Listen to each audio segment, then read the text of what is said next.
ভাইরে, আপনার কি স্মার্ট ভাইটিকে চিনতে পেরেছেন?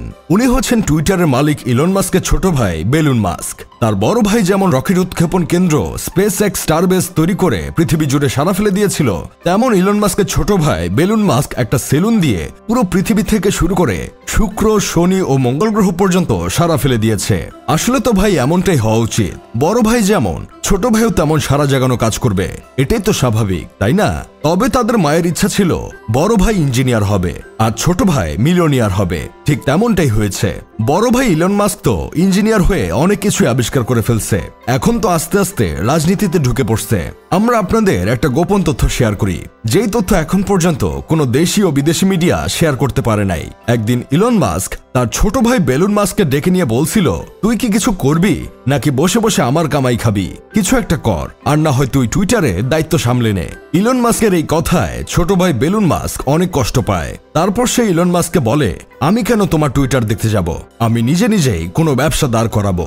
সেই দিনের পর থেকে ইলন মাস্ক ও বেলুন মাস্কের মধ্যে একটা বিশাল ঝগড়া হয়। তাই বেলুন মাস্ক রাগ করে বাংলাদেশে চলে আসে।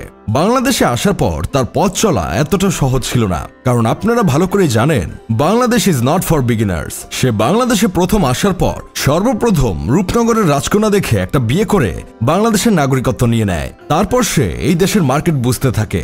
একসময় সে দেখতে পারে বাংলাদেশে বউ ব্যবসা করলে খুব তাড়াতাড়ি বড়লোক হওয়া যায়। এই ব্যবসার পাশাপাশি তারা লিঙ্ক ব্যবসা করতে থাকে।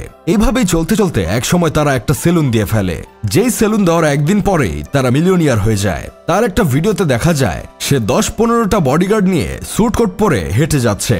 সেলুনে ঢুকার পর মানুষ তার কোট খুলে দিচ্ছে, আবার কেউ জুতা মুছে দিচ্ছে।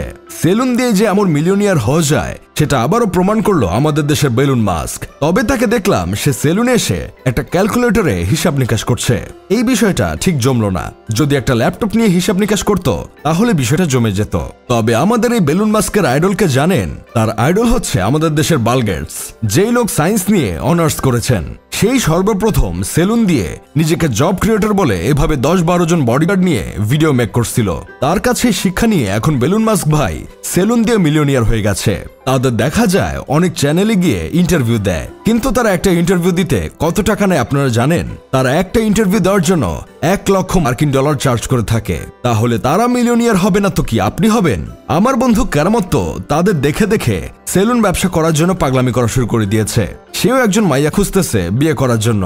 সে এখন এমন মেয়ে পাচ্ছে না যে কিনা তার সাথে বউ ব্যবসা করতে রাজি হবে। তাই আর কেরামতের বউ ব্যবসার পাশাপাশি সেলুন ব্যবসা করে মিলিয়নিয়ার হওয়া হচ্ছে না।